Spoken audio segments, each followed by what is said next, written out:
பேதுருவை குறித்து வேதத்துல வாசிக்கிறோம். நான் சொல்றேன் 12 பேர்லயும் ரொம்ப ஒழுங்கீனமானது சொல்றது யார் தான்? பேதுரு. ஏன் அப்படின்னா எல்லாத்துலயும் அவர் தான். அப்படின்னா ஆண்டவராகிய இயேசு கிறிஸ்து அப்படியே கடல்ல நடந்து வராரு. கொஞ்ச நேரத்துக்கு முன்னாடி தான் ஐயோ செத்து போயிட்டோம் செத்து போறோம் அப்படின்னா எல்லாரோடையும் சேர்ந்து அழுதுட்டு ஆண்டவர் கடலின் மேல நடந்து வரான்னு நான் வரட்டுமான்னு கேட்டான். நான் என்ன நம்புறேன் அப்படின்னா அந்த 12 சீடர்களுமே வந்து இவனை ஒரு மாதிரி தான் சரியான முந்திரி குட்டையா இருக்கான் பாருங்க.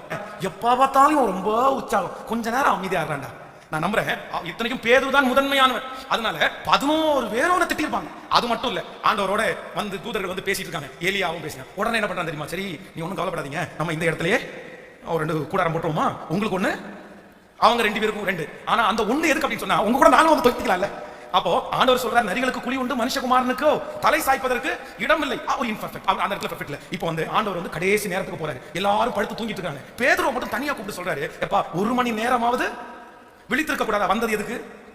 ஊழியத்திற்கு. கர்த்தர் அங்க இருந்து இழுத்துட்டு வந்தது எதுக்கு? கொஞ்ச நேரம் நம்ம ஜோம் பண்ணுவோம்னு கூட்டு வந்தாரு. வந்தது ஜோம் பண்ணது, வாழ்க்கையை ஒப்பு கொடுத்தது ஊழியத்திற்கு. இது வரைக்கும் கர்த்தரோட நடந்து எந்த வேலையும் செய்யாம 1 மணி நேரம் ஜோம் பண்ண சொன்னா போர்வை இழுத்து போத்துட்டு, சரி ஆண்டவரே கொஞ்ச நேரம் வெயிட் பண்ணுங்க, நல்ல தூக்கம் வருது, அப்படியே மயமேன்னு வருது, அவ்வளவுதான் அப்படி போத்து தூங்கிட்டார். திருப்பி எழுதுனதுக்கு அப்புறம் சரி இதுல தான் பெர்ஃபெக்ட் இல்ல. அதுக்கப்புறம் பாத்தீங்கன்னா இப்ப ஆண்டவர் ஒப்பு கொடுத்தாச்சு. வந்து அவர் மேல கையை வைக்கிறாங்களோ இல்லையோ இவர் கத்திய தூக்கிட்டாரு. அப்ப இத்தனை நாளும் எதோட தலைஞ்சிருக்காரு? 3 வருஷமா எது விடல. எந்த அளவுக்கு இன்பர்ஃபெக்ட்டா இருந்திருப்பான் பாருங்க பேதுரு.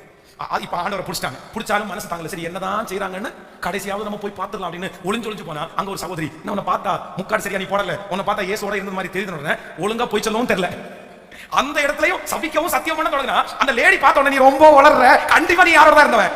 அப்போ அவ்வளவு இன்பர்ஃபெக்டான ஒரு பையன் இப்போ ஆண்டவர் அவனை திரும்பி பார்க்கிறார். அந்த அந்த ஆலயத்துக்குள்ள போய் நான் நம்புறேன் பேதுரு எப்படி அழுதுருப்பார் அப்படின்னு சொன்னா, இவ்வளவு கேவலமா நான் நடக்கிறேனே, ஒண்ணுல கூட நான் பெர்ஃபெக்டானவனே கிடையாது, என் வாழ்க்கை நாடலை போல இருக்கிறது, நான் அங்க சாயிறேன் இங்க சாயிறேன், அவங்க சொன்னாலும் கேட்கிறேன் இவங்க சொன்னாலும் கேட்கிறேன், நான் இப்படி இருந்தா எப்படி, நான் இப்படி இருந்தா என்ன பண்ணுவேன், நான் இவ்வளவு பெரிய தொழிலை விட்டுட்டு ஊழியத்துக்கு வந்துட்டு நான் என்ன செய்ய முடியும்? அவனுக்குள்ளே நான் வந்து ஒரு பெர்ஃபெக்டான ஆள் இல்லைன்னு அழுது தன்னை ஒதுக்கி கொண்டதுனாலதான் ஆண்டவரை உயிர் தெழுந்த போது எல்லாரும் சந்திக்க வந்தாலும் பேதுருக்கு மட்டும் ஒரு தடுமாட்டம் இருந்துட்டே இருக்குது. நான் எப்படி போய் அவரை பார்ப்பேன், நான் எப்படி போய் அவரை பார்ப்பேன்? நான் ஒரு பெர்ஃபெக்டான ஆள் கிடையாது. ஆனா அந்த இன்பர்ஃபெக்டான அந்த நபரை தான் கர்த்தர் சொல்லி அனுப்புறாரு, பேதுருவை நான் சந்திக்கணும், பேதுருவை நான் பார்க்கணும். அவன் வரும்போது ஆண்டவரை பார்த்து கேட்கிறாரு, நீ என்னை நேசிக்கிறாயா?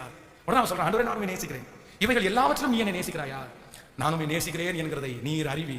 ஒரு அந்த இன்பர்ஃபெக்டான அந்த மனுஷனை கர்த்தர் கொண்டு வந்து அவனுக்கு அபிஷேகத்தை கர்த்தர் கொடுத்து ஒரே பிரசங்கத்துல 3000 பேர் ரட்சிக்கப்படுறாங்க.